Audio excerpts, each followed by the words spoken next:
You're all very lucky because it's the second time ever in my life I've worn a suit.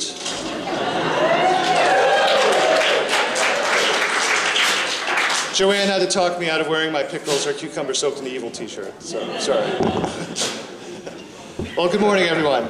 My name is Paul Tremblay, and on behalf of the Board of the Directors, it's my pleasure to welcome you to the 2011 Shirley Jackson Awards ceremony. This is our 5th award ceremony here at Readercon, our 5th year celebrating both the enduring legacy of Shirley Jackson and the literature of psychological suspense, horror, and the dark fantastic. Given that Shirley Jackson is this year's memorial guest of honor and her daughter Sarah Hyman DeWitt is in attendance, it's quite obvious that we simply couldn't ask for a better partner or venue at which to celebrate the awards than Readercon. Our special thanks to everyone on the Readercon committee and staff for their continued support of these awards and of the works of Shirley Jackson.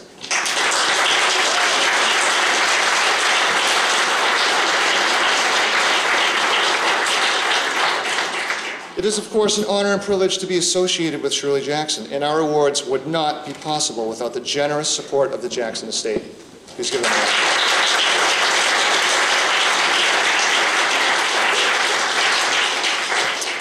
I would certainly be remiss if I did not recognize and thank you this year's distinguished group of jurors, Laird Barron, Matthew Cheney, Maura McHugh, Karen Warren, and Gary K. Wolfe. I can personally attest to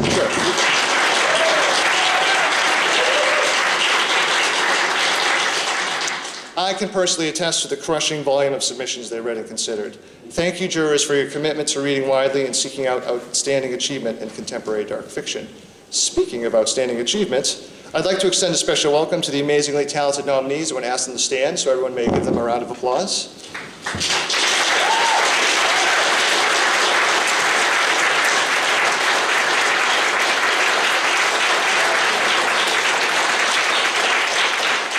Congratulations, thank you for coming, and please don't throw your rocks at me.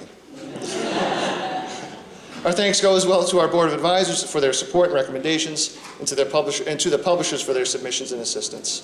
And lastly, this being our 5th year, a mini milestone of sorts, I would also like to take this opportunity to publicly thank our fellow Board of Director member and tireless administrator, Joanne Cox.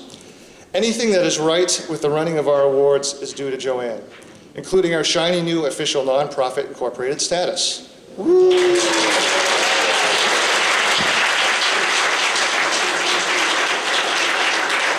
The truth is, without Joanne, the other Cox, Brett, no relation, the 2 Langans, so obviously not related, and myself would be totally lost, adrift in a state of constant bickering, and quite possibly homeless by now. So thank you, Joanne. We're honored to work alongside you.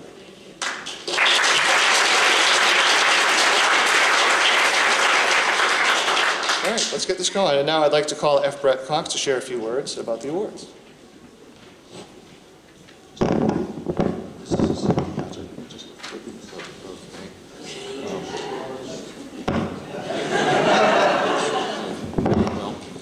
The dark fantastic.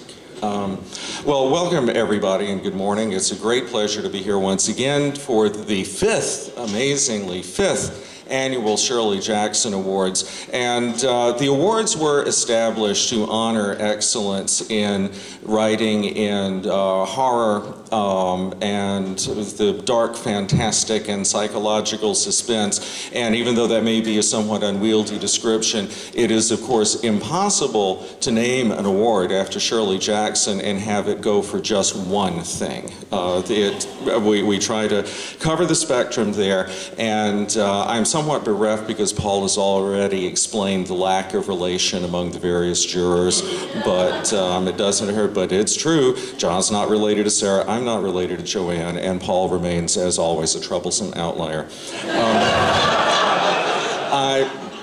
I would like to, he has already thanked the Board of Directors, and again, my colleagues and my friends, I could not have gotten through any of this without you. It's been a pleasure, and I hope it'll continue to be a pleasure. He mentioned the jurors. Maura McHugh and Karen Warren could not be with us today because, respectively, Ireland and Australia are very far away, but Laird Barron and Matthew Cheney and Gary Wolfe are here, and I would like to ask them to stand and give a round of applause to our jurors who are here.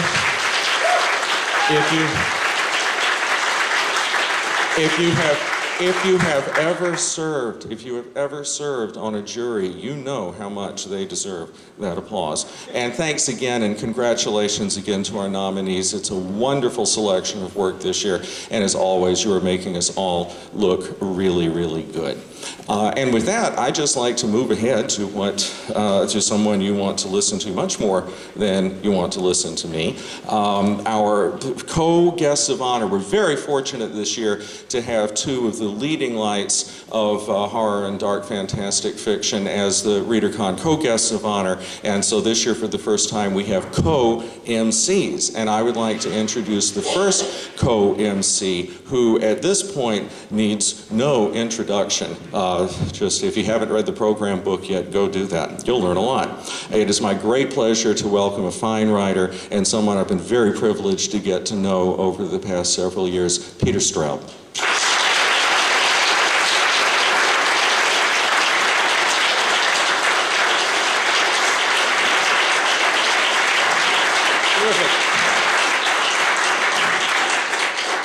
It's nice to see you all. It's great. It's a great honor to be in this position, and I know Caitlín agrees with me completely.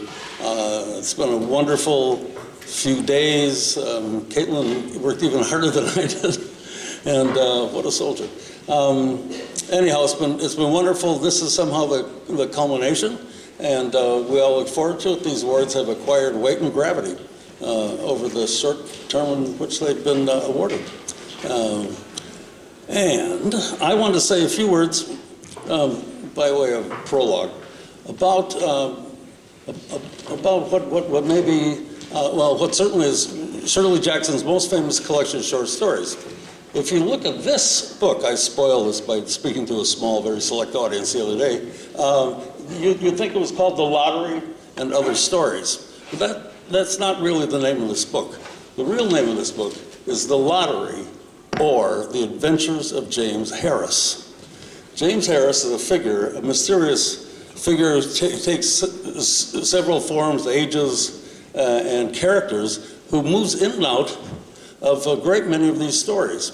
And his presence is explained a bit by a little epilogue at the end, which is a quotation from Child Ballad 243, James Harris, the Demon Lover, in which a perfect rogue of a demon tempts a young woman on board a ship to think that perhaps she's going to heaven, and explains to her, no, that's not all where you're going, honey. And then he snaps the front end of the boat with one thing, with like his horns and his tail, he snaps off the back of the boat, and down they all go, never to be seen again.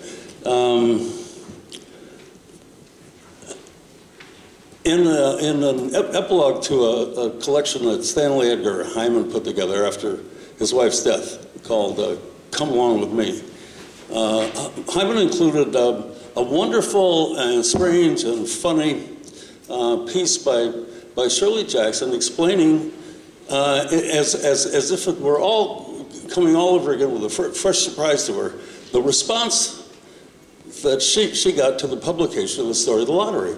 And all she really had to do was to quote from bit after bit after bit to make sure we got the point. The point is that this story, by a seasoned New Yorker writer, aroused an incredible amount of ire, outrage, confusion, outbreaks of sheer stupidity amongst the readers. And the first time I read that, there's all this long list. Please cancel my subscription. I'm never reading this again. How dare you publish a story like that in this magazine that used to be pretty good?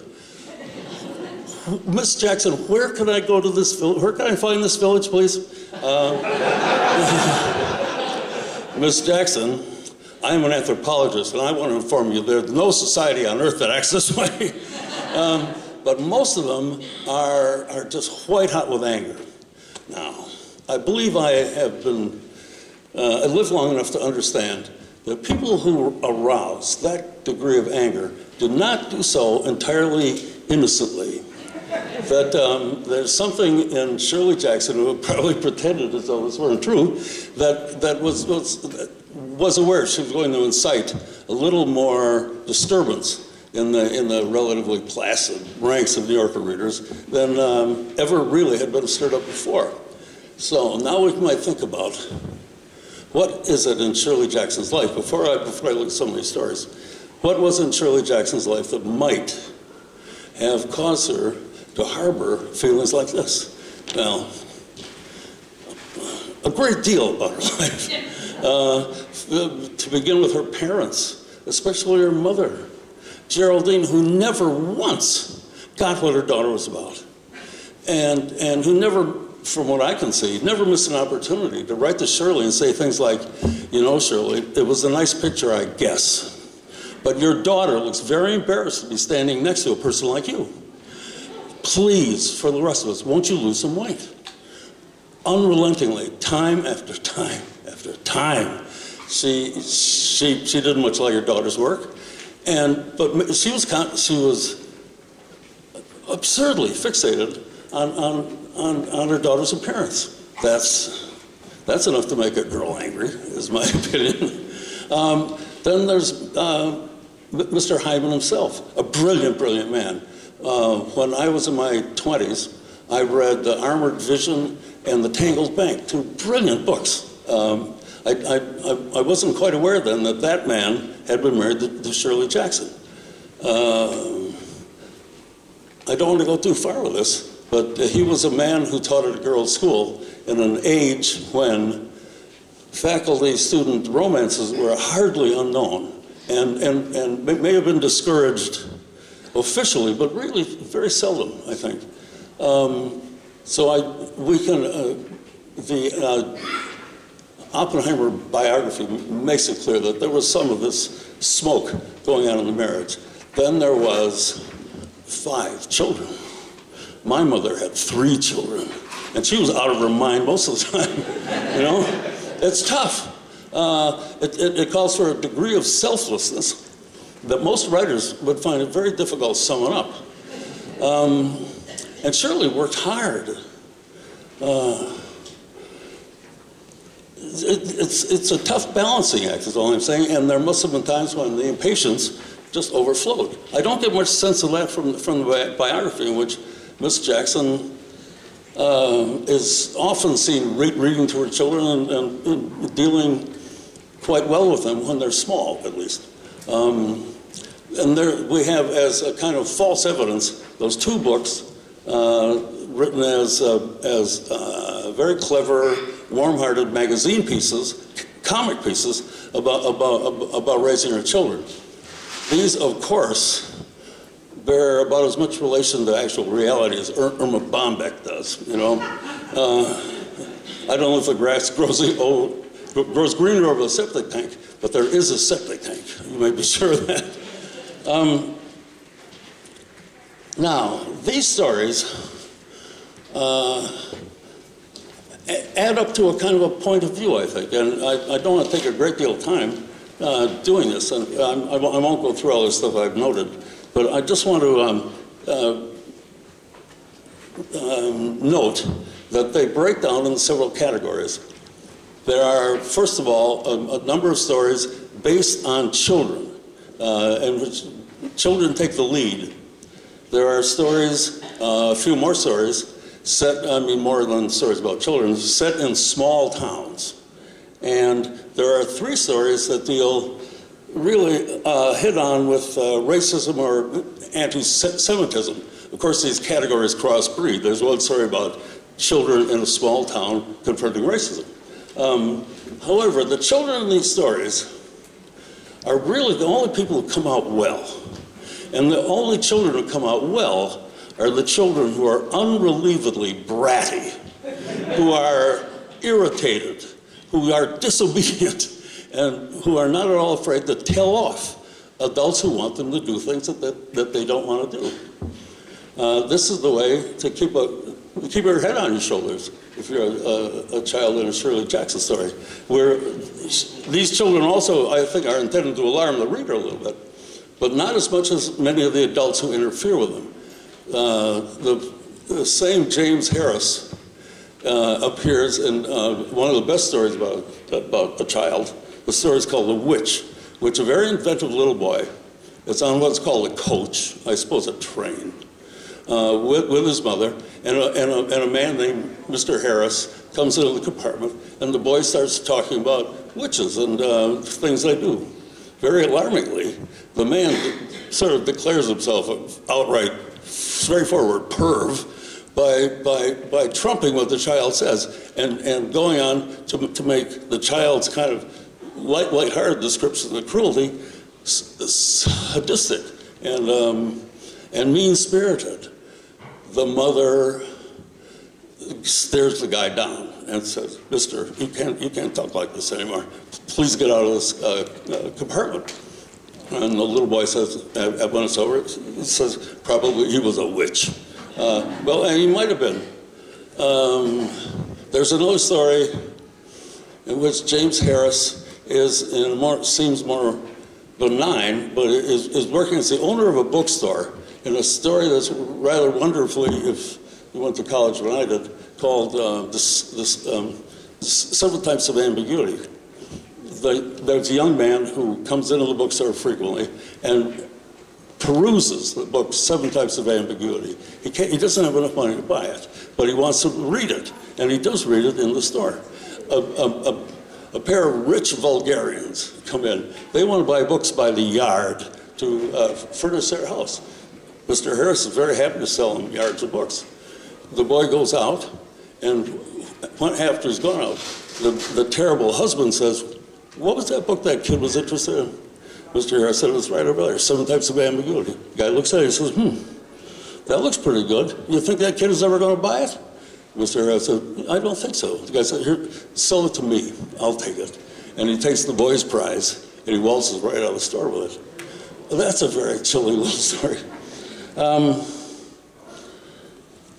When the children grow up in these stories, they become subject to the real dark forces that inhabit adult life. As the stories move along, they move deeper and deeper into darkness.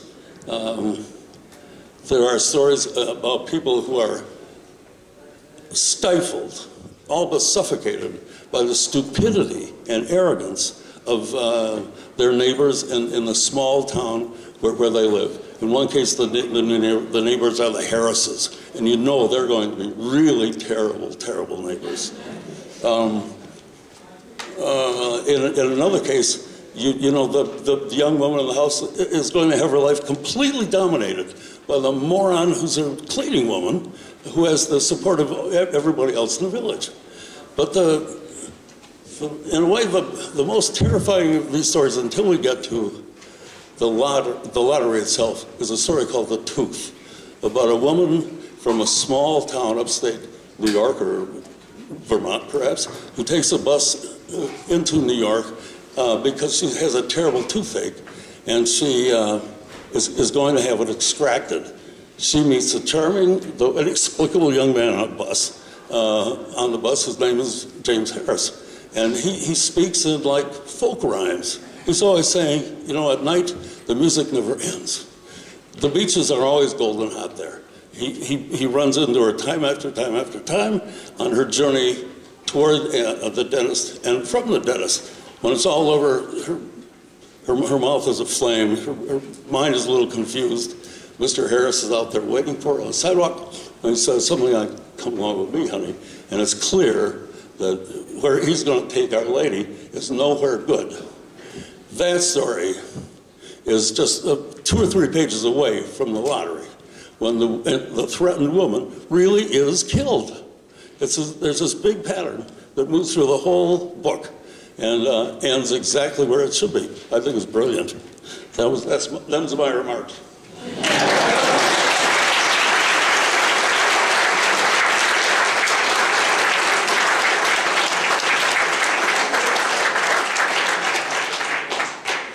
And now I'm equally pleased to introduce our other guest of honor at this year's conference. Again, one of the most striking and original voices we have in our neighborhood, and that's Caitlín Kiernan, my fellow expatriate Southerner.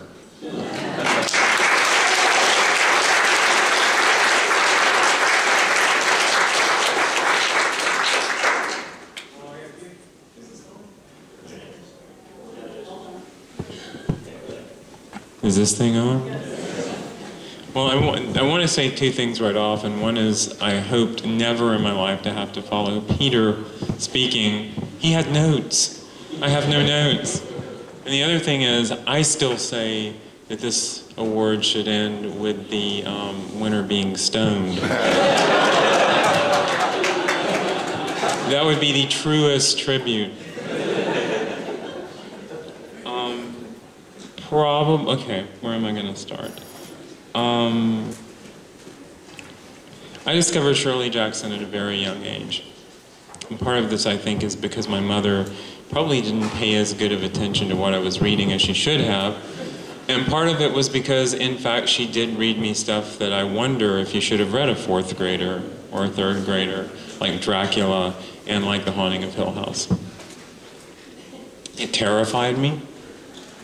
And it put something in my head that has never gone away, which was this desire to write about the other, about the outside. Yesterday morning, Peter and I did a reading where he read from The Demon Lover, and I read from one of my 4 favorite novels, We've Always Lived in the Castle, which is my favorite Shirley Jackson novel. And for me, what is important, what is more important than anything else, and there are many, many wonderful things I can say about the writing of Shirley Jackson, is that she speaks to me writing about the other, about outsiders. And Peter touched on this. In talking about the bratty children and talking about Shirley's relationship with her mother. My relationship with my mother certainly has not been rocky. And I won't even get into the relationship with my father or my stepfather. And in particular, I'm going to talk very briefly about 2 books. Though I could get into The Demon Lover too, but We Have Always Lived in the Castle and The Haunting of Hill House.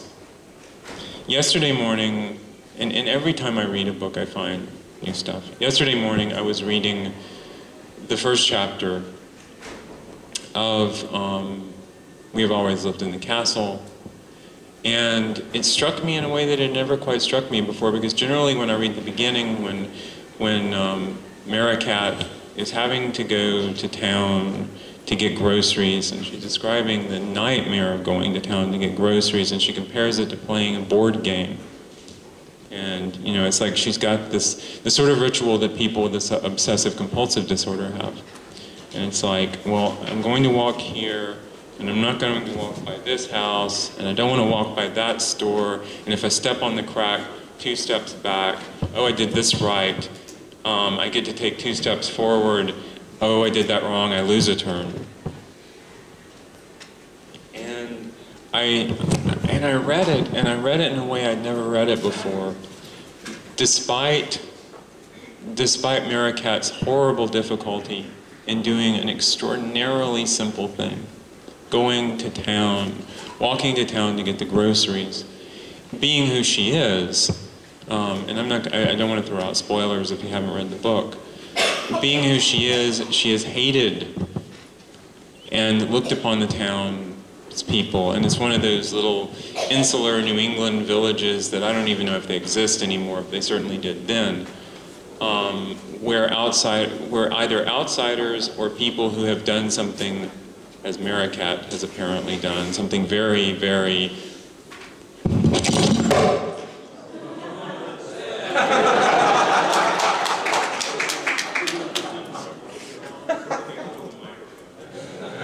awesome.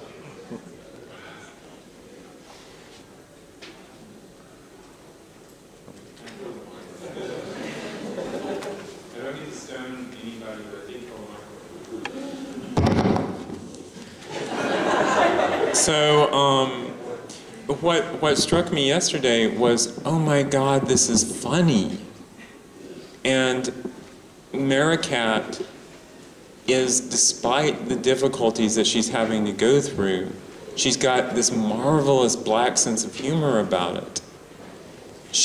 we're not laughing at her. We truly are laughing, or at least I, yesterday morning, truly was laughing with her. It's not just that she wants everybody in town dead. That's one thing. She doesn't just want them dead. She wants them in agony. And on the way out of the store, she wants to stop and kick this one particular woman. I mean, it's a sort of beautiful spite. I know the feeling. You have Maricat as an outsider for an action that she's done. And then you have, in The Haunting of Hill House, a different sort of outsider, who is also extremely dear to me, which is Eleanor. Eleanor is one of the most beautiful characters I've ever encountered in fiction. She's one of the most terribly flawed characters. She's one of the most desperate characters. She's the incarnation of someone who is doomed from the beginning of the novel.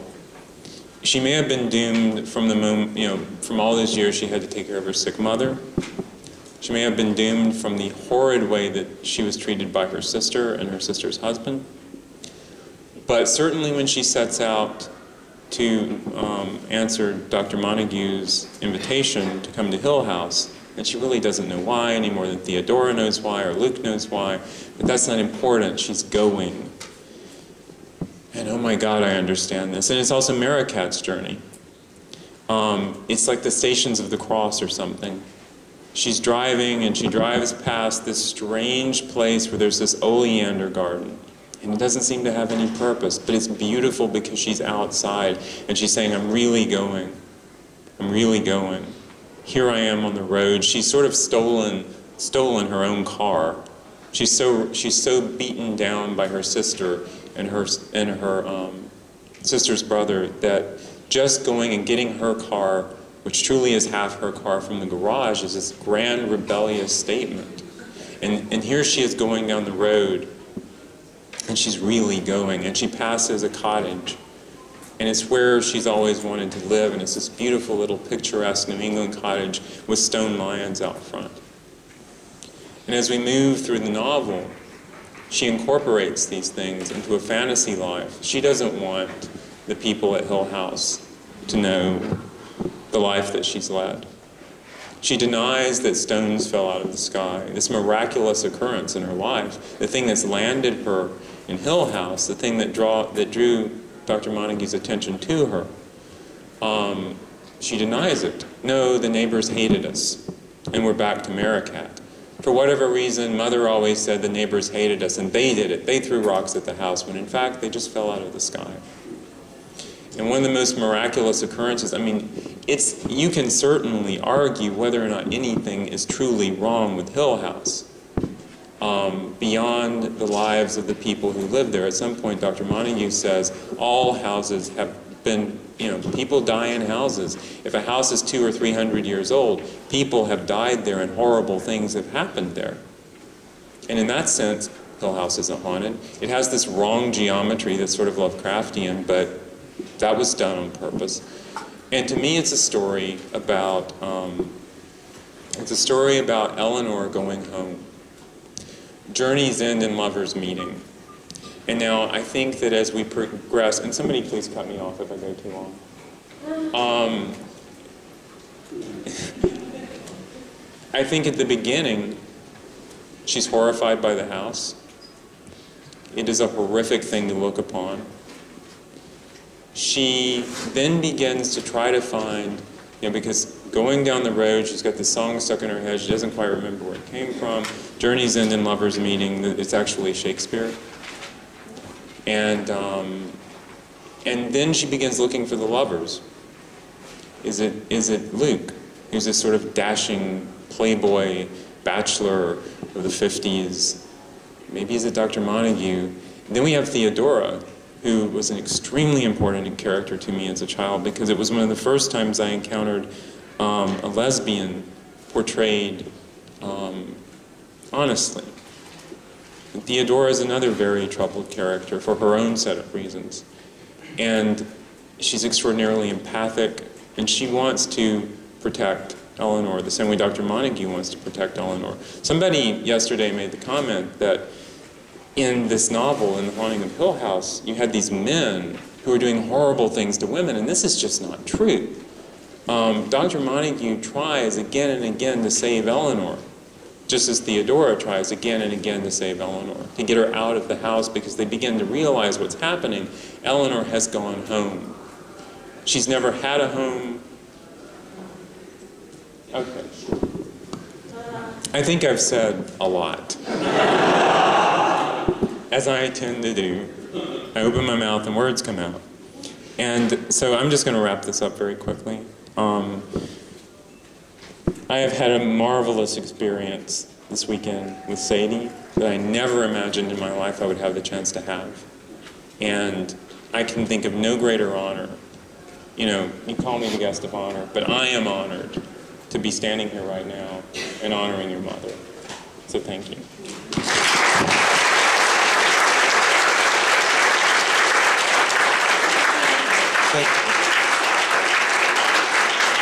Thank you so much, Caitlin.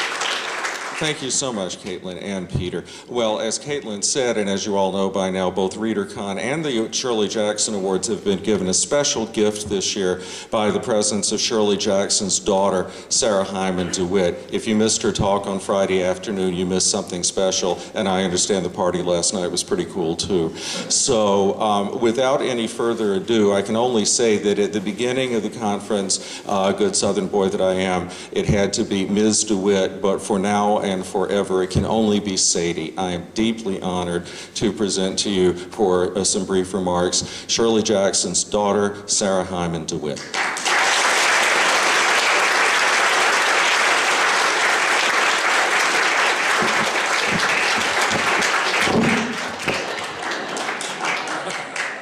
Hi. I'm also very deeply honored to be here. I just had no idea that so many people had been so influenced by my mother's writing. I kind of forgot about it over the years. I've scribbled some stuff this morning, some remembrances. I would take issue with you, Mr. Straub. I think my mother's stories about us kids were not done just so she wouldn't kill us. But I think that she liked writing funny stories about kids and making them look charming for other women. She liked the idea. She was the first of a group of women who write more kindly about children, and who knows what's changed because of it. Anyway, I want to thank Readercon very much for inviting me here. I've talked with quite a few writers who have influenced me, inspired me. The most amazing thing, though, has been to experience this community of living, active, writers who appreciate my mother so much and can talk about her work so eloquently. I've learned some things about her work that I hadn't realized. So many people have told me what a great influence Shirley was on their lives and their writing. I'm proud, I'm pleased, and honored to be, a conduit maybe for her talent, her humor, and to be allowed to read from her work a couple of times this weekend and talk with you all about her. These are kind of unrelated thoughts that I was having this morning. She's always been one of my favorite writers, but she also taught me how to make brownies and stew and how to collect myself and tell jokes and dance. And she taught me hundreds of the songs she learned from her parents, child ballads from her stern, gracious mother, and English music hall songs and vaudeville tunes from her more cheery, energetic father. My mother was built like me, but about 7 inches taller. If you read Judy Oppenheimer, you'd think that she needed, a cart to get around, but she had a great big purse, which probably added to the illusion of size. I carry a knapsack, much more civilized. She never wore hats, she never wore pants, but she loved her fur coat with a passion. And she used to threaten misbehaving cats with becoming a pair of furry mittens, and they would slink away chastened. She talked to her car, her stove. She argued with the washer and dryer. But there was nothing wispy or you know, she was superstitious, but in a hearty way. She had a powerful laugh and wisecracked from morning till night. I thought she was a funny writer. I wasn't really aware at first that she was known as a horror writer. Almost everything she wrote, except The Lottery, is full of jokes and full of humor and lightness, which of course adds to the when it comes. She encouraged us to laugh at adversity, though not really at our teachers. She could. Her jokes were wry and ironic, and often puns, God help us. She played piano and guitar, but mostly I hear the sound of her fingers typing, playing her typewriter. She wrote before we were awake. She got up early. She wrote after we left for school. She didn't like us to be put off because she was typing. And she wrote after we went to bed, after we were read to and praised and tucked in, each of us. She was superstitious about letting anyone read any work in progress. But once a chapter story was finished, she might read it to us all at dinner. I remember one time we all moved around the table trying to figure out where everybody sat at the final dinner in Hill House. She'd say, no, Barry, get over there, you're the little brother, and no, that doesn't work. And she drew the final picture and ran off to write some more. Our Valentines and birthday cards were all big, personal, handmade things and funny, and she read our minds easily for good or for ill. It was hard to hide anything from her. But she knew your heart's desire and usually tried to satisfy it. She loved playing bridge and ping pong. She played horseshoes and poker, but mostly she loved to talk. At parties, she and my father would form two circles. Circles would form around them, often in two different rooms or different ends of the room as they each expounded or performed, rarely letting anybody else interrupt. But joining a dialogue, once it formed, she would join with a fine joy, her sword and her lance in her hand, and the fire of debate hot in her eyes. We kids never won an argument with her. But with my father, she gave as good as she got. I never felt it was an unequal relationship. My parents were intellectually adventurous and dedicated to our education. At dinner time, I learned most of what I've learned in my life at dinner time with my parents. They fed our brains, half an hour a night, focusing on general subjects for a season or a year. 1 year logic and physics, 1 year ethics, 1 year jokes. We all had to bring a joke to dinner every night. I don't know what would have happened if we hadn't had one. I tried to write one once and was sent away from the table to get a better joke.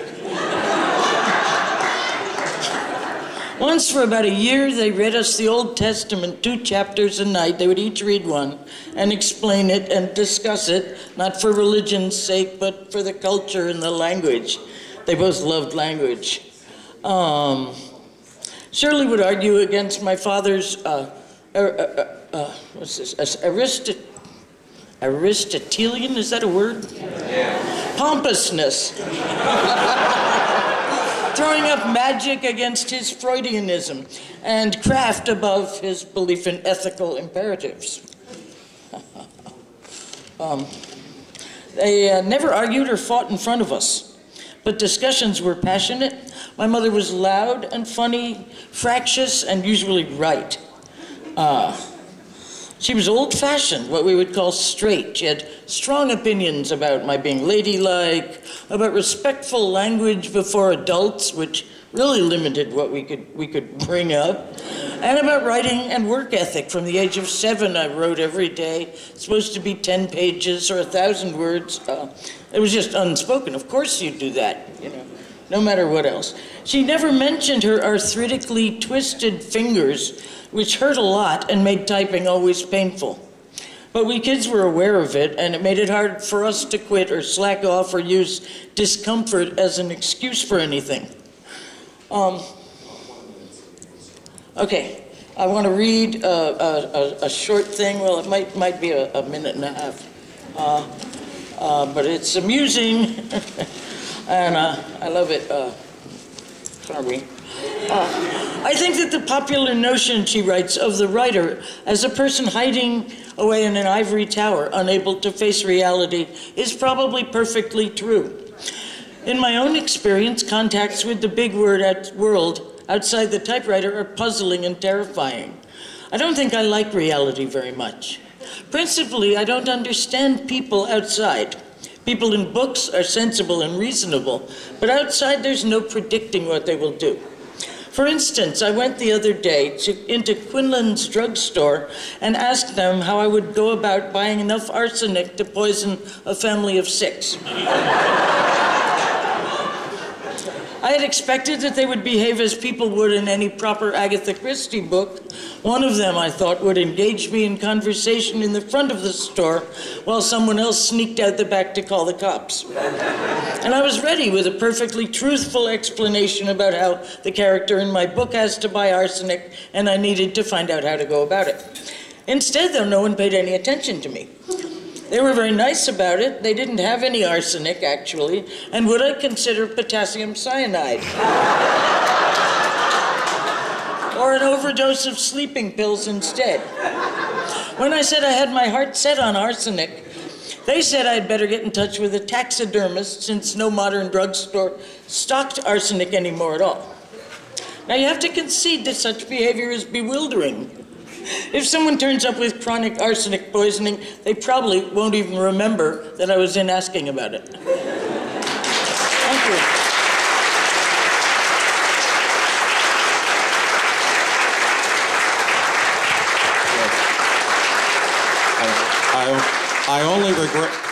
I only regret that we don't have a whole other hour to just keep listening to those wonderful stories. But let me invite our Masters of Ceremony to come up and get to the awards.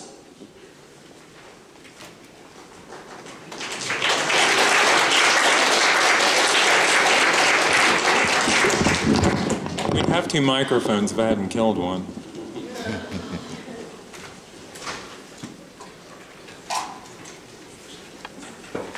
So the first thing we're going to do is nominees in the short fiction category. Absolute Zero by Nadia Balkan. Hair by Joan Aiken. Max by Jason Ockhart. Sun Bleached by Nathan Ballingrud. Things to Know About Being Dead by Genevieve Valentine. And the award goes to... God, this is weird. Did you give me the right? Yeah, you did. Oh God, I did.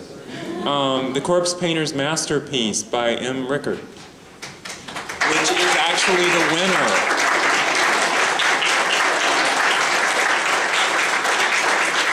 Gary Wolfe is accepting on her behalf.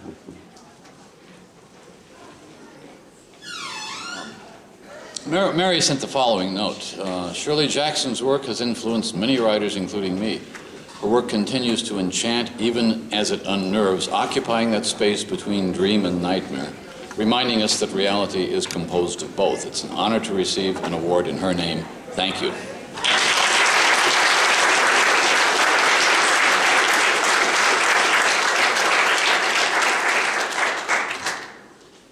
The nominees for the single author collection category for the 2011 Shirley Jackson Awards are After the Apocalypse, stories by Maureen F. McHugh.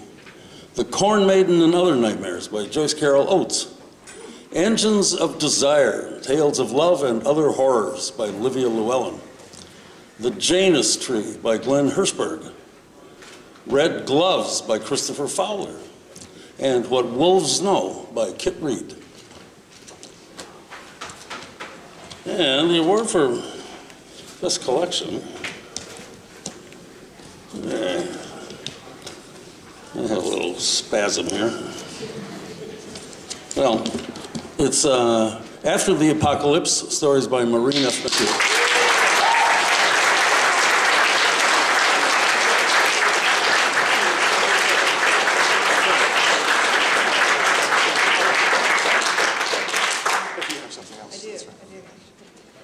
Maureen asked me to accept on her behalf, which I'm very honored to do. She says, I can't make Rose stand up here and thank everyone, but I'd like to shout out to Gavin Grant and Kelly Link for thinking anyone would care about a collection of my short stories, let alone 2 of them. Shirley Jackson's evocation of the strangeness of the world and the view of the outsider profoundly influenced me. No one else has captured what weirdness and strangeness and how ordinary those things can be. So thank you very much. And I'd like to personally add that Maureen is one of our guests of honor for next year, so if you liked her work, please come back.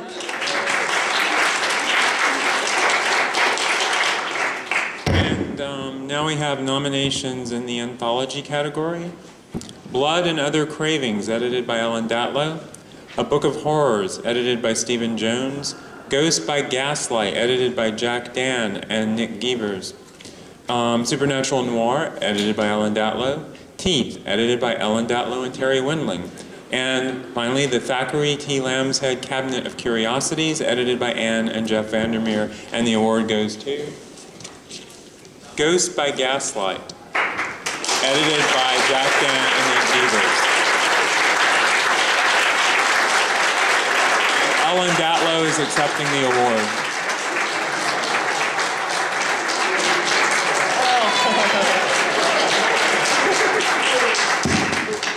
Actually, it's a good thing I didn't win because I have all these things to accept for other people and I completely forgot to write any even notes for myself. So anyway, Ghosts by Gaslight was a labor of love for all involved. We'd like to thank our authors. It's their book. We were just lucky enough to be the editorial midwives. We'd also like to thank our editor, Diana Gill, and our publicist, Joanne Minatillo, and all the fine folk who put their time and effort into judging and administering this award. So from Nick in South Africa and Jack in Australia, thank you all.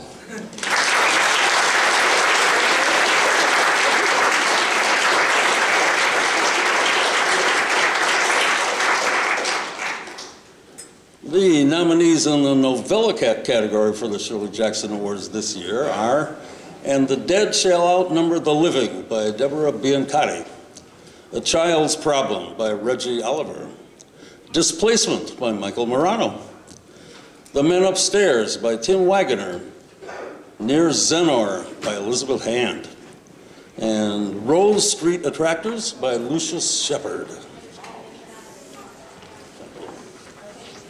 And the award goes to Near Zenor by Elizabeth Hand.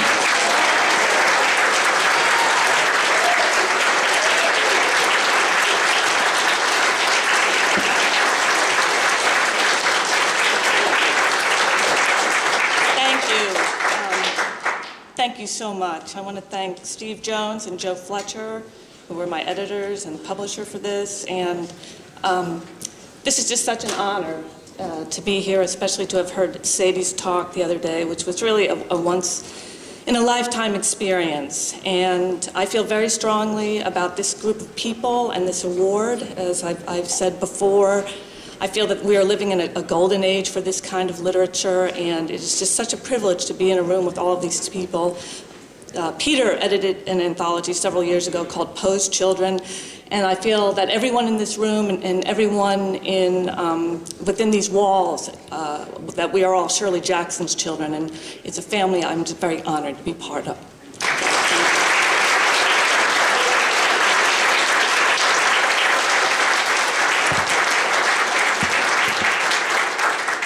The nominees in the Novelette category are The Ballad of Ballard and Sandrine, which is by Peter Straub, Ditch Witch by Lucius Shepard, The Last Triangle by Jeffrey Ford, Omphalos by Livia Llewellyn, and The Summer People by Kelly Link. And the award goes to?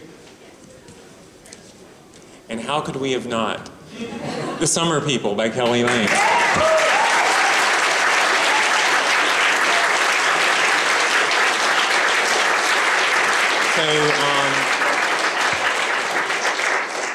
Accepting on her behalf is Nathan Ballingrud.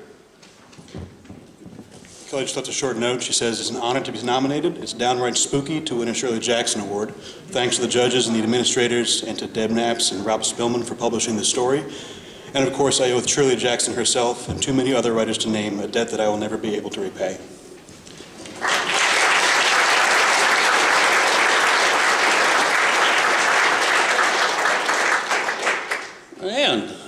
nominees in the novel category for the 2011 Shirley Jackson Awards are The Devil All the Time by Donald Ray Pollock, The Dracula Papers by Reggie Oliver, The Great Lover by Michael Cisco, Knock Knock by S.P. Muskowski, The Last Werewolf by Glenn Duncan, and Witches on the Road Tonight by Sherry Holman.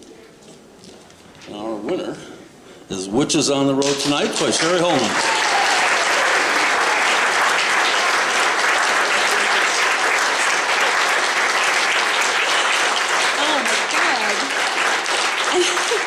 I'm sorry, I'm just superstitious enough that I would not write anything to say, because then of course it would be jinxed. I cannot even begin to say what an honor this is. When I first heard about the Shirley Jackson Award, I thought, who needs a Pulitzer? Who needs a National Book Award if your name can be linked to a Shirley Jackson?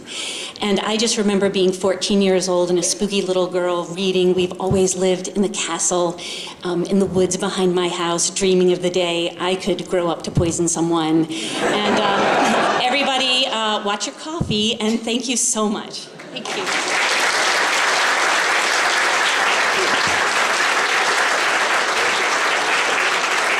All right. Congratulations again, nominees and winners. Thank you so much to our co-hosts, Caitlin, Peter, and Sarah, for your inspirational words. Just two really quick announcements that are out here. First, so many of the nominees' great books are available in the dealer's room. Erie House Books is selling used books to help raise money for our award. And lastly, please, all nominees, we're going to take some photos outside in the courtyard out back here. All right, we got it in. Thank you.